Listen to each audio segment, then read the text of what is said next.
decided to make a DVD about drugs and alcohol because we wanted to know what was wrong with it. First we wanted to talk about the questions we asked and we wanted to ask them too. Here are some of the pictures of the work we did.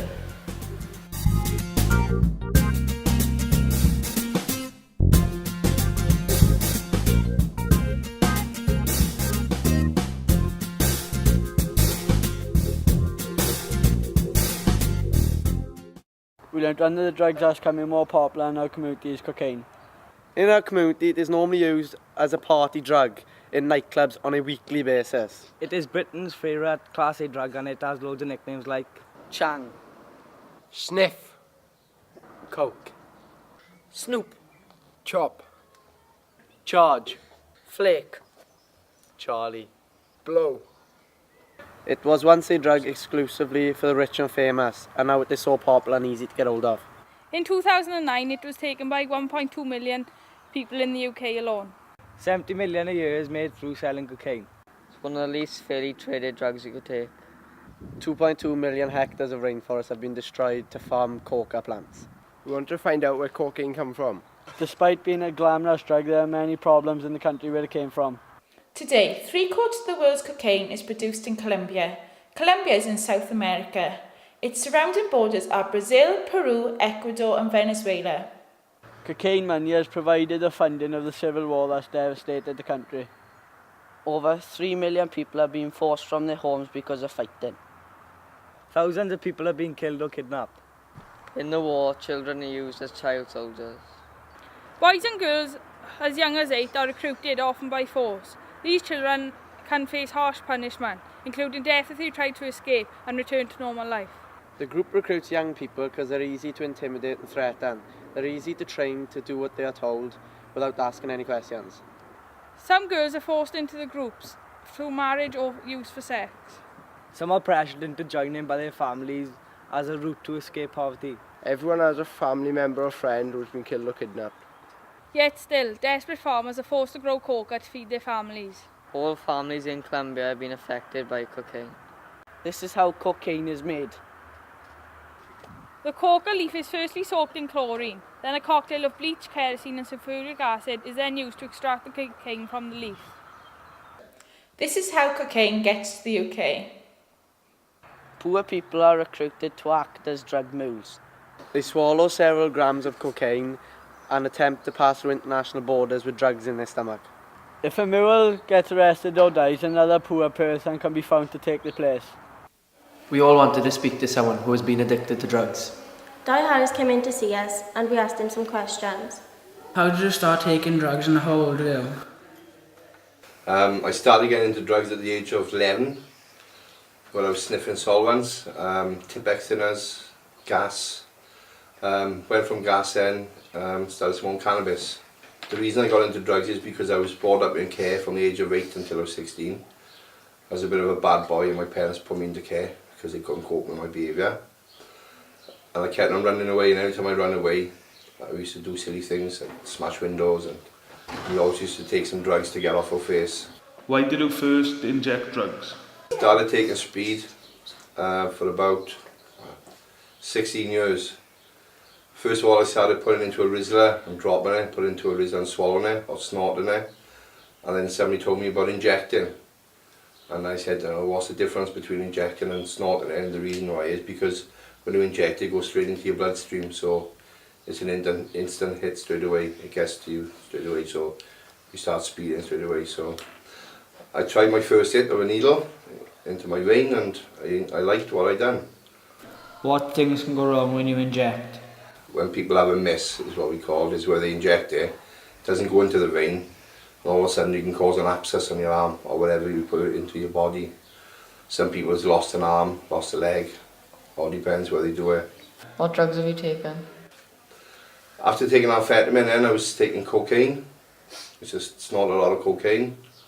Also taking ecstasy, magic mushrooms, acid, microdose, semen tablets, Valium, Tomazis. The only one drug I never did was heroin. Have any of your friends died from drugs? In fact, I had a phone call on Sunday that a friend of mine had been found. He'd been missing for a week and they found him in an edge with a tourniquet wrapped around his arm. So if you know what a tourniquet is, it's a strap that you put around your arm to get your vein up. He was only 22. He'd been missing 7 days, and when they found him, his body was black because he'd been out in the sun for so long that his body was, they couldn't recognise him. Is there anyone else in your family on drugs? I also have a sister who's an heroin addict, and I'll explain a bit more about what happened to my family, but she lost 2 of her children. They were taken away from her, a set of twin boys, age of 19 months, taken away from her, placed for adoption, and now she doesn't know where they are. How did you manage to pay for your drugs? One day I didn't have no money. I needed to go and get some solvents to sniff to get off my face. And somebody said I was going to go out and rob a few car stereos. Somebody said to me, oh, there's an off licence just up the road, 2 women working there, why don't you just go up and rob the money? So I thought, okay, no worries, I'll go and do that. I went up there with a friend, done an armed robbery. I got caught and I ended up about 5 years in prison for it. Did you take drugs in jail? Once there was a prison then, I was introduced to more drugs in prison, because there's a lot of drugs in prison than there is outside at the moment. It's so easy to get drugs into prison. But people put them up their backside, people swallowing them and then making themselves sick when they get back to themselves to bring it back up. What can you lose when you're addicted? I got a son called Tristan, who was adopted, taken away from me. I've got a son called Shane, who was taken away from me and placed for adoption. And I've also got a son called Liam, who was taken away from me, placed for adoption. So I've got 3 children which are being adopted, but I don't know where they are. The reason why they were taken away from me is because I didn't have their interest. You know, I didn't care where they were, what they were doing. I didn't care if they were dressed tidy, they weren't fed, or because I needed my money for my drugs. So this is what happened. Social service came in, took my children away from me. The only person to blame for that really is myself. People always say, yeah, but didn't somebody get you started on it? No, I got myself started on it. Nobody can force you to do something that you don't want to do, you know, at the end of the day. So the consequences is now that I get 1 letter a year and a photograph of my children, the ones who've been adopted, so that's all I get. Nothing else. Don't know how they are.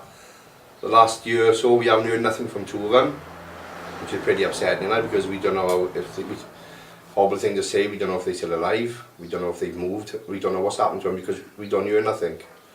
One of the boys, called Shane, who is 11 now, was born with 5 holes in his heart and a muscle bungle with an arrow into his lungs. We found out the reason why is because of my drug taking. Because when you take amphetamine, it makes your heart speed faster, makes you rush around and do a lot of things. And you see a lot of people doing it, and they clean it out, or they play on the computer games all night and so on. Well, it affected him when he was born. It caused him to have 5 holes. The reason is because of me doing drugs. You know, so it's something that I've got to wait when I'm older, when he's older, sorry. When he's 18 and decides he wants to come and look for his dad. And I've got to put my hands up and say, yeah, I'm sorry son, the reason why he was taken away is because I chose drugs over you. You know, who in their right mind would choose drugs over their children? But the thing is, once the drugs get hold of you, that's what happens, you know. We asked Di to show us some drugs and we asked more questions. Have you ever had a bad trip? I was in Cardiff. What I mean by a bad trip, I was in Cardiff and I was being chased by a lot of Somali people with knives. And there was one black fella walking behind me on his own, minding his own business. And I nearly killed the guy, nearly stabbed him, could have killed him. In your opinion, what is the worst drug you've taken? Can you say that? Amphetamine. Because you get psychosis on it. It's where you take amphetamine, you're awake, you don't sleep when you're on amphetamine. So you're awake for 3 or 4 days. And then when you do try to go to sleep, you hear noises, you think the police are coming for your door. You think it's people chasing you, you think people are going to kill you because it's called what we call psychosis. How do you stop? Once my children were taken away from me, it was decided that I needed to sort myself out. I needed, come off the drugs, so I done what I call a home detox. A lot of people go into a rehab where they get help for it. Have you ever seen the Osbournes? You know, Kelly, Osbourne, and Jack. They were both addicted to drugs. They were both put into a rehab. I decided to do a home one, which lasted for about 4 months, and I came off the drugs completely. How did your life change? Since being off the drugs, myself and Michelle, we've had a little girl. Her name's Rihanna, and I don't know if any of you have seen her, but she's a little girl who came in with me. She's 4 now in 3 weeks' time. She has no involvement with social services at all. My oldest boy is home now and is coming off his care order next Monday. And I said, my other boy comes home on weekends. And this is all because I've changed my life and come off the drugs. Before, I've never been abroad. What's abroad? I used to think, oh, I'd love to go abroad, love to go on holiday. For the last 7 years, I've been going to Turkey. This year, I've been to Turkey twice. I went in May and June, and I'm going again now in September. So Turkey 3 times in 1 year. Something must be good in there. I would never have done that when I was on the drugs. I couldn't afford it. And as you can all imagine, it's not been a very good life, was it really? From the age of 11, taking drugs up until the age of 32 and 40 now. So it took until the age of 32 for me to decide to come off of drugs. But by then, I'd already lost 3 of my kids, you know. So this is why I say to you, you know, don't go down that same route that I went down. It's not just you it affects your family as well.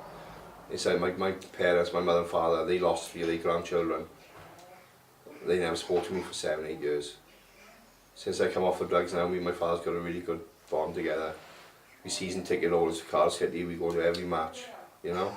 Couldn't have done that years ago. I can do it now because I can afford to do it. After speaking to Di, I don't think I'll be taking drugs. I'm gonna try not to drink too much. After taking part in this project and seeing the side effects of drugs, I don't think I'll be ever starting it.